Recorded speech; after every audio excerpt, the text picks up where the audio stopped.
Usai pelantikan Bupati, Wali Kota beserta wakilnya di Gedung Wiswa Sabha Utama digelar serah terima jabatan dari penjabat Wali Kota kepada Wali Kota dan Wakil Wali Kota Denpasar terpilih periode 2016-2021. Acara yang digelar di Gedung Graha Swakadharma ini diisi penyampaian visi misi Wali Kota Denpasar dan program kerja yang salah satunya adalah mengatasi masalah sampah di masyarakat. Setelah Wali Kota dan Wakil Wali Kota Denpasar terpilih periode 2016-2021, resmi dilantik oleh Gubernur Bali Made Mangkupastika di Gedung Wisma Sabha Utama, digelar serah terima jabatan dari penjabat Wali Kota, Anagung Gede Gria kepada Wali Kota dan Wakil Wali Kota Denpasar terpilih periode 2016-2021, Ida Bagus Rai Dharma Wijaya Mantra dan Gusti Ngurah Jaya Negara. Dalam serah terima jabatan, dalam sambutannya, penjabat Wali Kota Denpasar, Anagung Gede Gria mengatakan, pembangunan di Denpasar sebagai salah satu tujuan pariwisata dan pusat perekonomian di Bali harus lebih ditingkatkan, sehingga Denpasar tetap menjadi kota yang cerdas dan berbudaya. Setelah dipimpin oleh Wali Kota dan Wakil Wali Kota, diharapkan program-program yang telah berjalan dalam periode pertama dapat dipertahankan dan diupayakan lebih ditingkatkan menuju arah yang lebih baik. Wali Kota Denpasar periode 2016-2021, Ida Bagus Rai Dharma Wijaya Mantra mengatakan, pihaknya akan selalu bekerja keras untuk melanjutkan dan meningkatkan program yang telah dilaksanakan dalam periode jabatan pertama dan akan meningkatkan program kerja dengan mengedepankan visi misi memajukan kota Denpasar sebagai Smart City.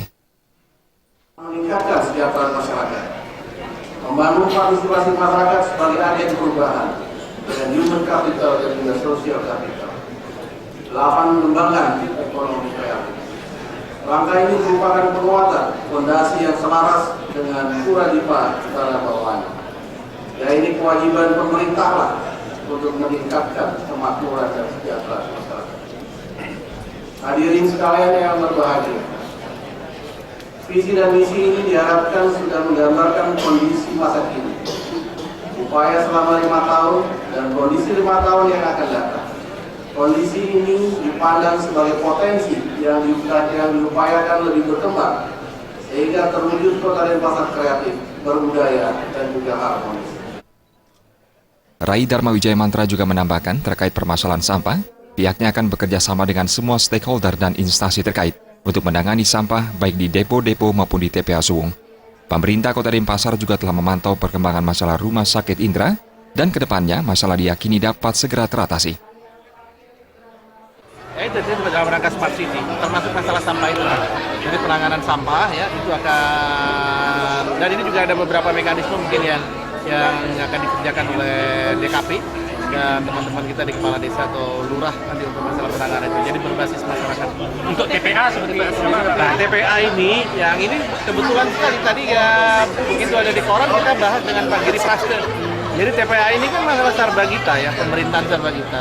Sebetulnya kita sendiri Denpasar dari dulu udah kewalahan ini, dampaknya di kita ini semuanya, dampaknya di kita. Nah ini ya mudah-mudahan beliau tadi sudah respon sekali, kita diminta untuk bersama ya.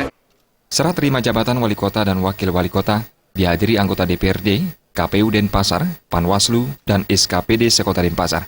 Acara ini dirangkaikan pula dengan serah terima jabatan tim penggerak PKK Kota Denpasar periode 2016-2021. Darta dan Winata, Bali TV.